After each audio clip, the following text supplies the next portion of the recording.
That's that. Now let's move on to the issue of 15-minute cities. And a question was recently asked about that in the House of Commons as well.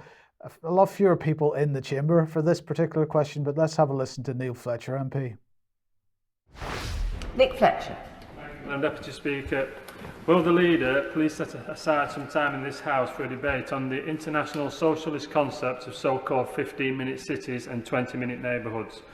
Ultra-low emission zones in their present form do untold economic damage to any city. However, the second step after these zones will take away personal freedoms as well.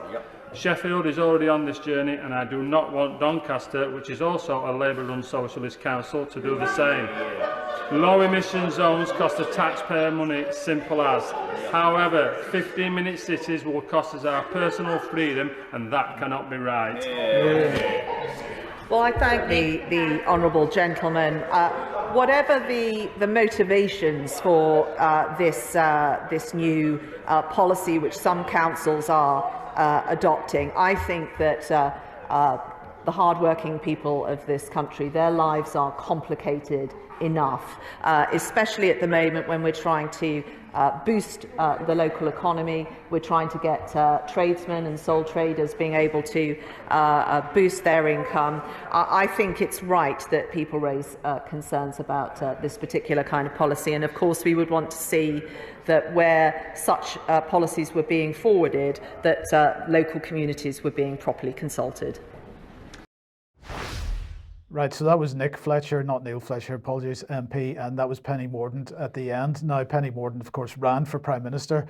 She seemed to give a slightly more reasonable answer to the question than Rishi Sunak was prepared to give to the previous question, so maybe the Tory party made the wrong choice there. But nonetheless, Nick Fletcher then tweeted a little bit more out about this. So here we go. Ultra low emission zones in their present format do untold economic damage to any city. However, the second step after ULEZ is this so-called 15-minute cities or 20-minute neighbourhoods. These will take away your personal freedoms as well. Bristol, Oxford, Canterbury are signed up for them, as is now Sheffield Council. See their minutes of 2nd February 2022. And he gives a link to that. In there it's minuted that Sheffield Council resolved quotes, notes Metro Mayor Dan Jarvis's calls to transformer infrastructure for cycling and walking and put in place the building blocks for compact and livable 15-minute neighbourhoods.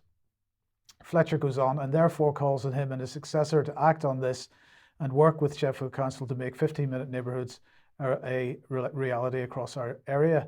I do not want Doncaster, which is also a Labour-run socialist council, to do the same. Ultra-low emission zones cost the taxpayer money, simple as. However, 15-minute cities will cost us our personal freedom and cannot be right. Then he goes on to say, I believe in net zero and in having a strong local economy and encourage us all to do our bit, but destroying our towns and cities and keeping us prisoners in our communities is not the way. So, well, I would question his belief in net zero. I would suggest he needs to do a bit more research there, but nonetheless, he making a very valid point. So let's imagine what could possibly have happened in the mainstream press about this, Patrick. Well, let's bring Forbes on and see what they had to say.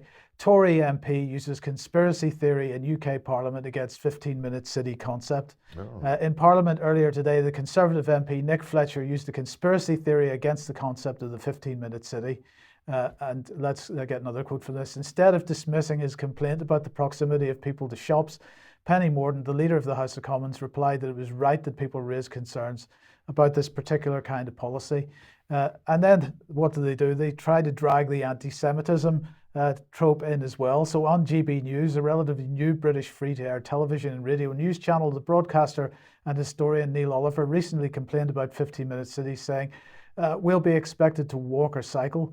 Do you see the scam yet? They advertise a world of electric cars, but what we'll end up buying is lives lived on foot within 15 minutes of our homes. And then the article goes on to bring in the whole issue of the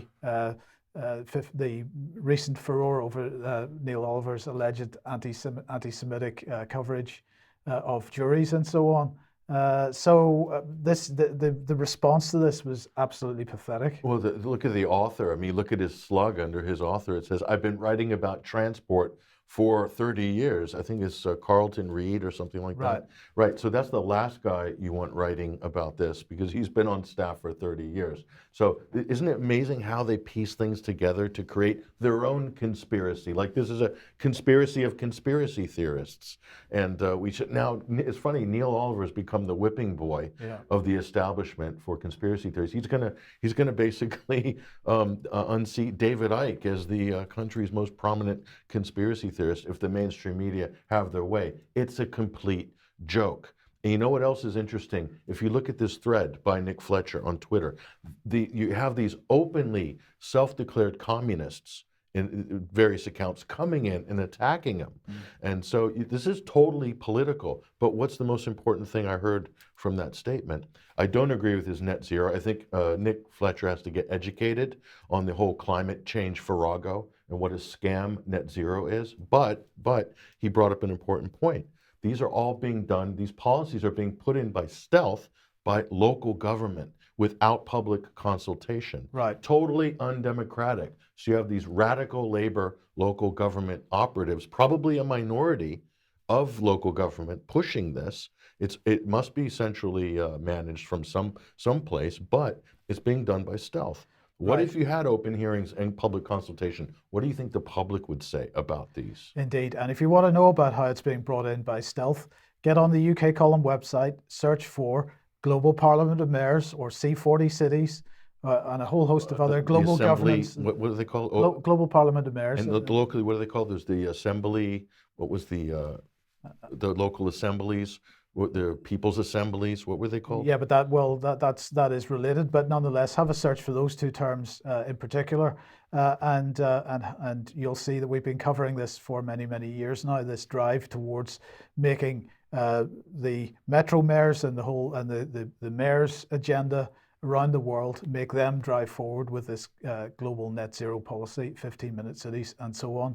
So do have a search on the UK Column website for that. And people like George Monbiot are really backing these types of initiatives, as are the World Economic Forum. Indeed. Surprise, surprise. Indeed. Okay, look, we're absolutely out of time.